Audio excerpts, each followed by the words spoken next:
বাড়িতেই বানিয়ে নাও chocolate cake. গ্যাসের চুলায় নরম তুলতুলে এই কেকটি কিন্তু খুব সহজেই প্রথমবারের চেষ্টাতেই বানিয়ে নিতে পারবে।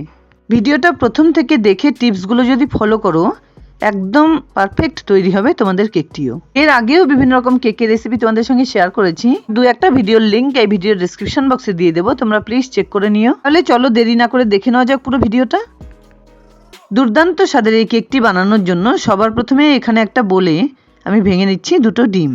কেকে ডিমের ব্যবহার পছন্দ না হলে সেক্ষেত্রে মেল্টেড বাটার ব্যবহার করতে হবে। এর সঙ্গে মিশিয়ে দিলাম হাফ কাপ পরিমাণে সাদা তেল, 1 চামচ ভ্যানিলা এসেন্স, সঙ্গে দিয়ে দিলাম এই বাটির 1 বাটি পরিমাণ গুঁড়ো চিনি বা পাউডার সুগার। এবার একটা হ্যান্ড ব্লেন্ডারের সাহায্যে খুব ভালোভাবে সবকিছু একসঙ্গে করে ব্লেন্ড করে নিচ্ছি। খেয়াল রাখতে হবে কেকের ব্যাটার সবসময় এক সাইড থেকে ঘুরিয়ে নিলে খুব ভালো হয়। এবার এই বোলের উপর একটা স্ট্রেনার বসিয়ে নিয়ে নিচ্ছি 1 কাপ পরিমাণ ময়দা। এর সঙ্গে মিশিয়ে দিচ্ছি 2 টেবিল স্পুন কোকোয়া পাউডার, সঙ্গে দিচ্ছি 1 table spoon baking powder, 1/4 teaspoon baking soda. এবার খুব ভালোভাবে একসঙ্গে করে এগুলোকে ছেঁকে নিচ্ছি। খুব ভালোভাবে ছেঁকে নেবার পর এক্সট্রা পার্টিকেলসগুলো বাদ দিয়ে দিলাম। এবার খুব ভালোভাবে ডিমের ব্যাটারের সঙ্গে এগুলোকে মেখে নিতে হবে। কিছুক্ষণ মেখে নেবার পর এখানে আমি হাফ কাপ পরিমাণ হালকা উষ্ণ দুধ নিয়েছি, অল্প অল্প পরিমাণে দিয়ে এই ব্যাটারটাকে খুব সুন্দরভাবে বানিয়ে নিতে হবে। দুধটা সবটা একবারে দেওয়ার দরকার নেই, ব্যাটারের ঘনত্ব বুঝে এই দুধটা ইউজ করতে হবে। ব্যাটারটা যাতে পারফেক্টভাবে বানিয়ে নেওয়া যায়, দুধটা কিন্তু ঠিক সেইভাবে ইউজ করতে হবে।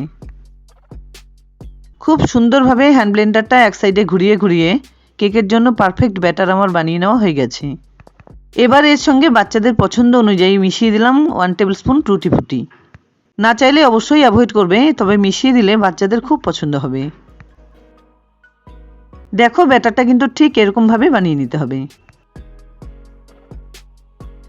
এবার এখানে আমি 6 ইঞ্চি উচ্চতার একটা কেক টিন নিয়েছি।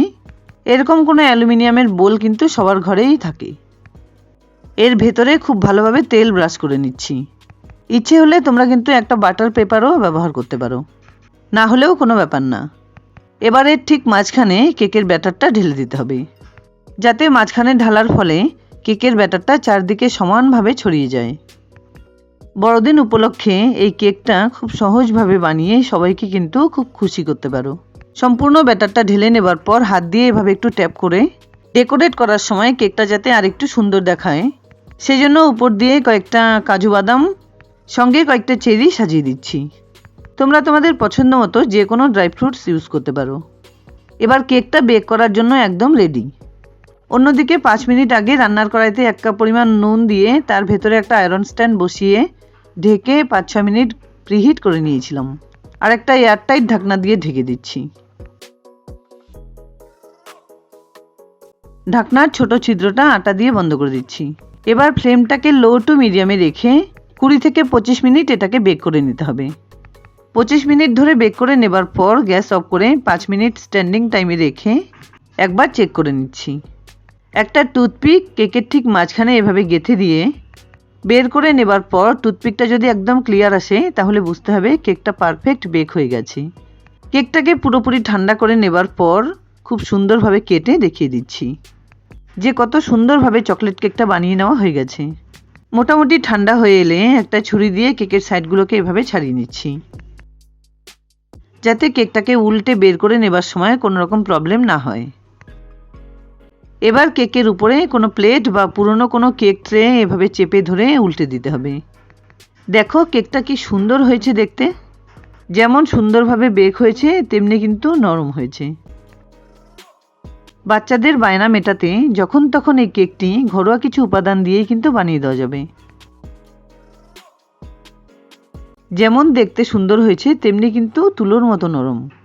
বড়দিন উপলক্ষে কেকটি কিন্তু খুব সহজেই বানিয়ে নিতে পারবে। এবার একবার কেটে দেখিয়ে দিচ্ছি কতটা পারফেক্টভাবে কেকটা বেক হয়েছে। এভাবে ছোট ছোট করে কেটে কোনো এয়ারটাইট কন্টেনারে ভরে অনেকদিন পর্যন্ত রেখে খেতে পারবে। যাই হোক বন্ধুরা, দুর্দান্ত স্বাদের চকলেট কেক আমার এখানে রেডি অ্যান্ড সার্ভড। আশা করছি আমার এই রেসিপিটি তোমাদের খুব পছন্দ হয়েছে। যদি এতটুকুও ভালো লেগে থাকে তাহলে প্লিজ ভিডিওটাকে একটা লাইক করো, শেয়ার করো ফ্যামিলি ফ্রেন্ডসদের সঙ্গে, আর আমার চ্যানেলে নতুন বন্ধু হয়ে থাকলে প্লিজ চ্যানেলটাকে সাবস্ক্রাইব করে পাশে থাকা বেল আইকনটা অলে করে দিও, যাতে আমার আপলোড করা সমস্ত ভিডিওর নোটিফিকেশন সবার আগে তোমাদের কাছে পৌঁছে যায়। দেখা হচ্ছে নতুন কোনো রেসিপি নিয়ে। ভালো থেকো, ধন্যবাদ।